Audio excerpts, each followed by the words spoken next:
Internet দুনিয়ায় যে সমস্ত ব্যক্তি খুব অল্প সময়ের মধ্যে অর্থাৎ রাতারাতি ভাইরাল হয়েছেন, এদের মধ্যে অন্যতম হলেন ইন্ডিয়ার পশ্চিমবঙ্গের বীরভূম জেলার ভুবন বাদ্যকর মুরব্বি মুরব্বি ডায়লগের অন্যতম ক্যারেক্টার মোস্তাক ফায়েজি হুজুর। আর একজন হলেন খুবই অল্প বয়সে সোনামা, যার ভিডিও দেখার জন্য মানুষ উদগ্রীব হয়ে থাকে। এই সোনামার ভাইরাল বিষয় সম্পর্কে যদি আপনি জানেন, আপনার চোখ কপালে উঠতে তো বাধ্য হবেই, এর সঙ্গে আপনার মাথাকে আরেকবার ভাবিয়ে দিবে।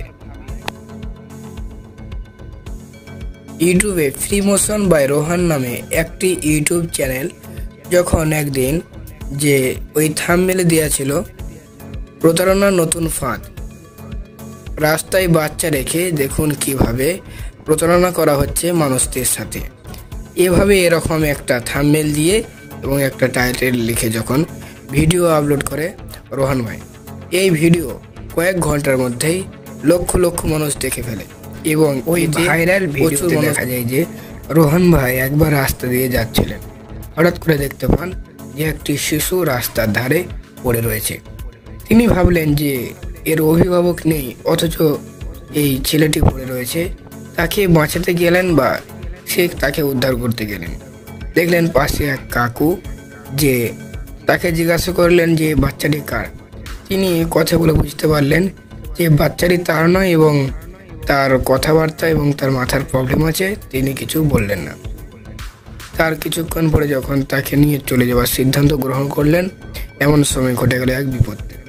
তিনি দেখলেন যে একদল গুন্ডা বাহিনী বলা চলে, লাঠি সুটা নিয়ে তারা হাজির হলো রোহান ভাইয়ের সামনে। তিনি বললেন, আপনাদের প্ল্যানটা কি বা আপনাদের গেমটা কি?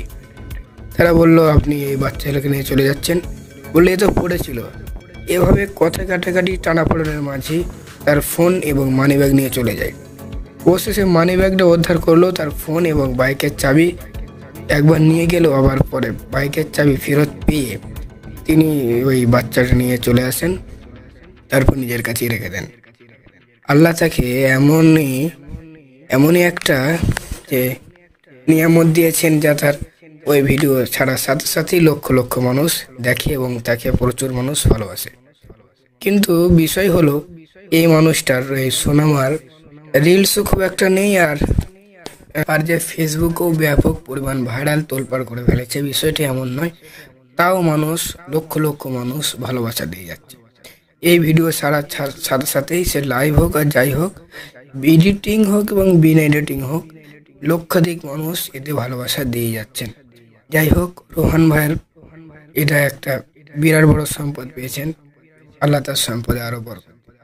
আমিন।